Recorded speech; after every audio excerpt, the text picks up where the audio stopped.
Update lang po tayo sa first day of school ng nandito tayo ngayon sa Las Piñas Elementary School. Asahan na natin yung dami ng mga estudyante, mga student natin. Tapos yung traffic, so napakahaba na ng traffic natin.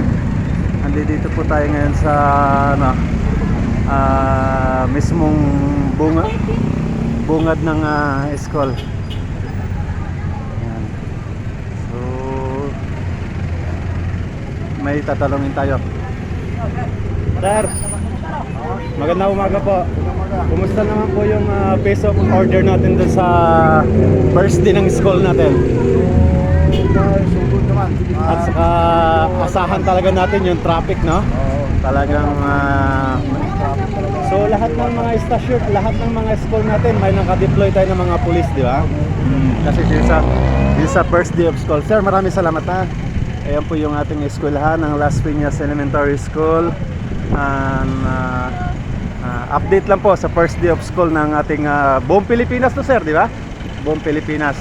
Asahan nyo na po yung grabing napaka-traffic. Ayan. Sobrang napakahaba po. Napakahaba na ng traffic.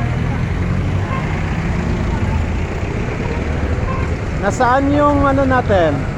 Hindi ba yung ating mga pedestrian lane? So dapat walang naka-parking na ano para yung tawiran mismo ng mga tao. Open yan. Opo, opo. Okay. Salamat, sir. Salamat po sa inyo.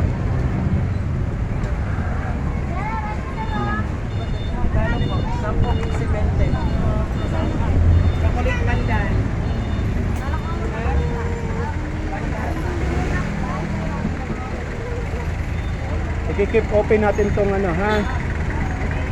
I-keep open natin tong pedestrian lane para sa mga estudyante natin, ha? So pag alis ng motor na yan, usad ka ng konti para sa ating mga ano. Bukas ha, itong mga ano, ito ha. Dapat open natin tong ano.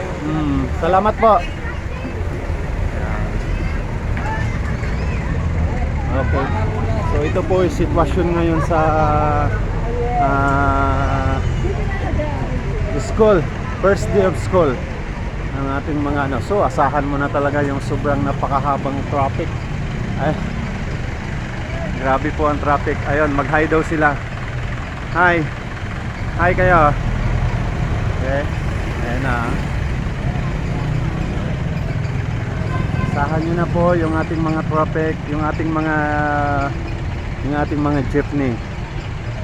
So kaya pala hindi na umuusad yung Okay, so salamat po sa lahat from OFW Assistance. Salamat po sa inyo and God bless po. Ingat po tayo lahat.